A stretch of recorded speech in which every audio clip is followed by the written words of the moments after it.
सब कुछ उसका था। सिवाय सच्चाई के अर्जुन को हमेशा लगता था कि उसकी शादी थोड़ी ठंडी है लेकिन टूट जाएगी। ऐसा उसने कभी नहीं सोचा था। वो अपनी पत्नी नेहा से बेहद प्यार करता था। अच्छी नौकरी, शहर में बड़ा फ्लैट, गाड़ी, बाहर से सब कुछ परफेक्ट दिखता था। लेकिन एक रात उसकी दुनिया बदल गई। नेहा अक्सर फ़ोन छुपाकर बात करती, देर रात तक ऑनलाइन रहती। अर्जुन ने पहले खुद को समझाया, शायद मैं ही ज़्यादा सोच रहा हूँ। मगर एक दिन उसने नेहा के लैपटॉप में कुछ मैसेज देख लिए। मैसेज किसी राहुल के थे। बस थोड़ा और इंतज़ार, फिर सब कुछ हमारा होगा। डिवोर्स के बाद उसकी सारी प्रॉपर्टी मेरे नाम आ जाएगी। अर्जुन के हाथ कांपने लगे। नेहा सिर्फ धोखा नहीं दे रही थी, वो प्लान बना रही थी। तलाक लेकर उसकी सारी संपत्ति हथियाने का प्लान। उस रात अर्जुन ने कुछ नहीं कहा। वो चुप रहा, लेकिन अंदर से बदल गया।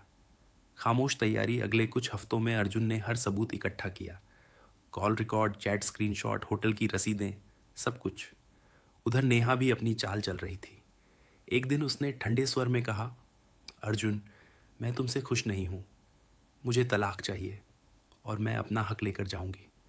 अर्जुन ने शांत होकर सिर्फ इतना कहा, ज़रूर। नेहा को लगा खेल उसके हाथ में है, लेकिन उसे नहीं पता था असली खेल अब शुरू हुआ था। कोर्ट में सच्चाई तलाक की सुनवाई शुरू हुई। नेहा ने आरोप लगाए, मानसिक प्रताड़ना, असहयोग, दूरी। फिर अर्जुन के वकील ने एक एक करके सबूत पेश किए। चैट रिकॉर्ड, तस्वीरें, बैंक ट्रांजैक्शन। कोर्ट में सन्नाटा छा गया। जज ने सख्त लहजे में कहा, धोखा और संपत्ति हड़पने की साजिश ये गंभीर मामला है। और फिर सबसे बड़ा झटका, अर्जुन की सारी संपत्ति, फ्लैट, ज़मीन, निवेश पहले से ही उसके माता पिता के नाम थी। कानूनी रूप से नेहा के पास दावा करने को कुछ भी नहीं था। नेहा के चेहरे का रंग उड़ गया। तलाक मंजूर हुआ। नेहा को 1 रुपया भी नहीं मिला। कर्म का फल तलाक के कुछ महीनों बाद अर्जुन ने खुद को संभाला। जिम ज्वाइन किया, पुराने दोस्तों से मिला, नई जिंदगी शुरू की। वो पहले से ज़्यादा फिट, आत्मविश्वासी और शांत हो चुका था। फिर उसकी मुलाकात सिया से हुई, सीधी, समझदार और सच्ची लड़की। धीरे धीरे अर्जुन फिर मुस्कुराने लगा। उधर नेहा, राहुल, जिसके लिए उसने सब दांव पर लगाया था, जब उसे पता चला कि कोई संपत्ति नहीं मिली, वो उसे छोड़कर चला गया। नेहा के पास ना घर बचा, ना पैसा, ना सहारा। कुछ ही महीनों में वो किराया ना चुका पाने के कारण घर से निकाल दी गई।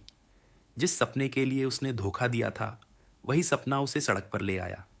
अंत एक दिन अर्जुन अपनी नई जिंदगी में आगे बढ़ते हुए उसी सड़क से गुजरा, जहां नेहा एक बेंच पर बैठी थी, टूटी हुई, अकेली। उनकी नज़रें मिली। नेहा ने नज़र झुका ली। अर्जुन ने कुछ नहीं कहा। अब उसे कुछ कहने की ज़रूरत नहीं थी, क्योंकि कभी कभी सबसे बड़ी जीत बदला नहीं, बल्कि आगे बढ़ जाना होता है।